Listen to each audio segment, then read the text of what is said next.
Assalamualaikum warahmatullahi wabarakatuh. Halo Sobat Energi. Kenalin, nama aku Bintang Tamasyahni. Aku Nanda Pratiwi. Nah, di sini kita akan membahas tentang PTK atau Panduan Tata Kerja dari Plan of Development revisi yang ketiga. Dalam dokumen ini dijelaskan beberapa prosedur dalam penyusunannya, yaitu pengajuan, evaluasi, serta monitoring Plan of Development untuk pengembangan lapangan minyak dan gas bumi. Pedoman ini mencakup seluruh dari proses penyusunan dokumen seperti buku usulan yang memuat aspek teknis, ekonomi, dan aspek HSE, hingga proses persetujuan oleh SKK Migas dan pemerintah. Dalam dokumen ini juga diatur mengenai komponen utama POD seperti struktur dan sanksi, serta mendukung keberlanjutan dari peraturan yang berlaku. Lalu kalau dalam konteks pengembangan energi nasional, apa sih tantangan utama dalam memenuhi ketentuan teknis dan administratif yang diatur di dalam dokumen ini? Kalau terkait konteks pengembangan energi nasional ya, tantangan utama apa sih gitu kan?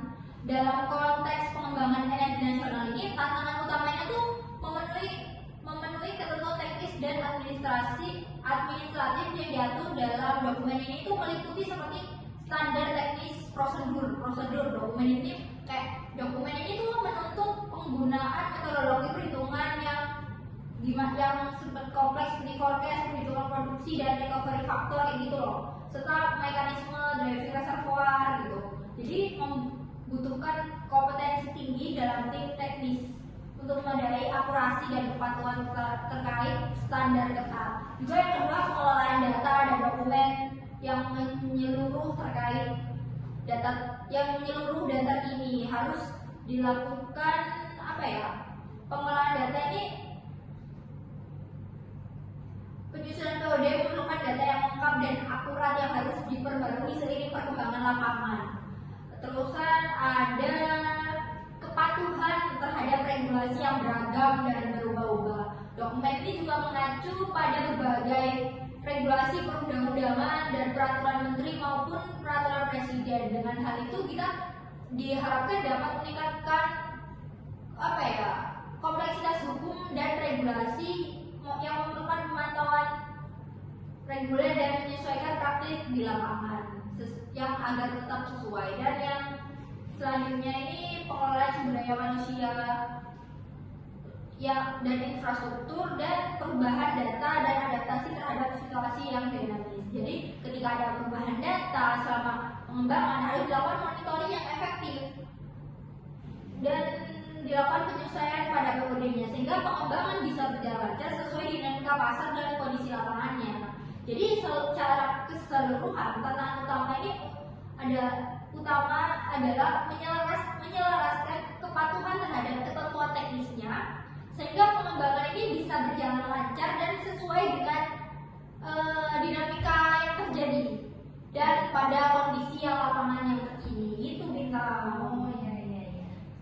Jadi kayak berdasarkan dokumen ini, menurut Bintang, peran SKK Migas ini dalam memastikan kesesuaian rencana pengembangan dengan peraturan yang berlaku itu gimana ya? Ya, jadi peran SKK Migas dalam memastikan kesesuaian rencana pengembangan Plan of Development dalam peraturan yang berlaku sangat penting untuk mencakup beberapa fungsi utama, yaitu ada penyusunan dan evaluasi dokumen Plan of Development, yaitu SKK Migas bertanggung jawab untuk meninjau dan melakukan evaluasi terhadap usulan Plan of Development yang disusun oleh KKKS atau K3S. Evaluasi ini meliputi kepatuhan terhadap aspek teknis, ekonomian, dan peraturan yang berlaku. Yang kedua, ada pengawasan dan monitoring. SKK Migas ini melakukan pengawasan dan monitoring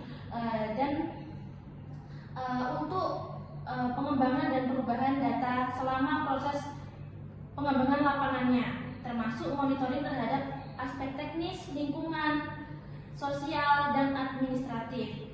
Mekanisme ini memastikan bahwa setiap tahap pengembangan tetap sesuai dengan ketentuan regulasi yang berlaku saat ini. Lalu yang ketiga ada persetujuan dan validasi. SKK Migas ini memiliki wewenang untuk menyetujui plan of development dan memvalidasi data-data yang diajukan KKKS, lalu memastikan seluruh aspek memenuhi persyaratan dan regulasi yang terkait saat ini. Lalu yang keempat ada pelaksanaan tata kelola dan penegakan sanksi. SKK Migas ini memiliki peran yang menegakkan tata kelola yang berlaku, termasuk memberikan sanksi kepada KKKS yang tidak memenuhi ketentuan POD yang sudah disetujui atau yang melanggar regulasi. Lalu yang kelima ada pengembangan regulasi dan pedoman teknis. SKK Migas ini mendapatkan atau menetapkan pedoman tata kerja atau PTK yang menjadi dasar prosedur proses pengajuan, evaluasi, dan monitoring POD atau Plan of Development. Pedoman ini memastikan seluruh proses berjalan sesuai dengan regulasi standar nasional. Dengan demikian, SKK Migas menjalankan fungsi sebagai pengawas, evaluator, dan pemberi persetujuan akhir, sekaligus sebagai penegak ketertiban regulasi dalam pengembangan lapangan minyak dan gas bumi di Indonesia.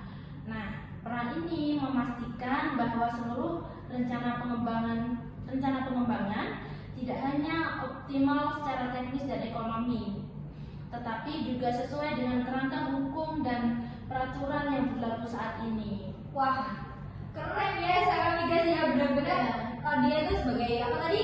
Pengawas, evaluator, pemberi persetujuan akhir, Monitoring. Iya, wah keren SKK Migas. Jadi menurut Nanda apa ya manfaat dari revisi dari PTK yang ketiga ini? Yang tentunya tadi ya, manfaat utama dari revisi yang ketiga ini daripada yang sebelumnya ini ada beberapa aspek sih. Terkait tadi peningkatan efisiensi dan efektivitas proses dari revisi ini bertujuan untuk menyempurnakan prosedur penyusunan, pengajuan, evaluasi, dan lain-lain. Hal ini diharapkan dengan mempercepatlah waktu pengambilan keputusan dan pelaksanaan pengembangan lapangan. Tentunya kan seiring bertambahnya zaman bertambahnya tahun ya mungkin ya. Pelaksanaan kan harus yang efisien, cepat gitu kan, biar gak buang-buang waktu.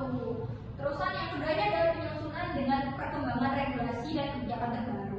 Dari revisi ini memastikan bahwa PTK ini sejalan dengan perkembangan terakhir dan regulasi perundang-undangan dan kebijakan pemerintah terkait pengelolaan minyak dan gas bumi, termasuk dinamika harga ya yang kita tahu sendiri terkait faktor keekonomian yang selalu berubah-ubah. Jadi kita mengikuti perkembangan. Yang ketiga ini ada penguatan mekanisme monitoring. Dengan adanya ini monitoring ini terhadap perubahan data maupun skenario yang ada menjadi lebih terus terstruktur dan transparan, termasuk ketentuan terkait perubahan skenario yang akan diinvestasikan secara lebih lanjut. Yang keempat ada peningkatan kesesuaian dengan prinsip-prinsip keberlanjutan dan keamanan. Diharapkan dari keberlanjutan dan keamanan ini dalam proses pengembangan sehingga pengelolaan lapangan lebih bertanggung jawab dari aspek lingkungan dan sosialnya. Yang kelima ada penguatan kewenangan dan tanggung jawab SKK Migas dan K3S. Dari ini yang revisi ketiga ini diharapkan bisa memperjelas peran dan kewenangan masing-masing pihak, termasuk mekanisme persetujuan POD yang bertahap dan insentif, sehingga tata kelolanya menjadi lebih jelas dan tegas. Gitu sih Bintang. Jadi secara keseluruhan ini manfaat utama revisi PTK POD ini meningkatkan kualitas keberlangsungan, memenuhi proses pengembangan lapangan minyak dan gas bumi sesuai dengan perkembangan industri dan regulasi guna memastikan sumber daya nasional yang optimal dan berkelanjutan. Gitu Bintang. Jadi menurut Bintang sendiri bagaimana sih proses monitoring dan evaluasi pelaksanaan POD yang dilakukan di panduan ini? Jadi proses monitoring dan evaluasi yang dilakukan dalam panduan ini itu dilakukan dengan cara KKK atau K3S wajib melaporkan kemajuan secara periodik setiap kuartal dan sewaktu diperlukan untuk mempercepat pelaksanaan. Nah, lalu hasil evaluasinya ini diinformasikan kepada fungsi terkait untuk ditindaklanjuti dan ditampilkan dalam dashboard monitoring POD atau Plan of Development. Lalu jika ada perubahan, skenario pengembangannya yang belum disetujui dan melebihi dari 30% dari investasi, maka harus dilakukan update POD atau Plan of Development yang memerlukan persetujuan dari Kepala SKK Migas. Lalu monitoring dimulai setelah POD disetujui dan berlangsung sampai berakhirnya masa berlakunya KKS atau batas ekonomi lapangan. Wah, cukup kompleks ya monitoringnya, berarti lebih ketat gitu ya. Ya. Oke. Lalu untuk resiko yang mungkin timbul jika proses penyusunan atau persetujuan POD tidak mengikuti pedoman yang diatur dalam dokumen ini itu apa aja sih, Nanda? Jika resiko penyusunan dan persetujuan POD ini tidak mengikuti pedoman yang diatur dalam dokumen ini, mungkin akan berbagai resiko ya yang timbul ya. Pertama ini, ketidakakuratan data dan informasi yang dapat menyebabkan rencana pengembangan lapangan menjadi tidak efektif, yang tentunya berpotensi menimbulkan kerugian ya ekonomi dan operasional tentu gitu. Yang kedua, ketidaksesuaian prosedur dapat menyebabkan keterlambatan dalam persetujuan, tentunya menghambat kegiatan eksplorasi dan produksinya sehingga mengurangi manfaat maksimal bagi negara.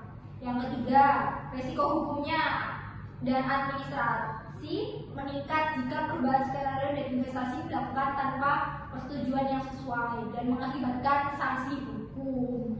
Itulah. Iya, jadi itu ya anunya.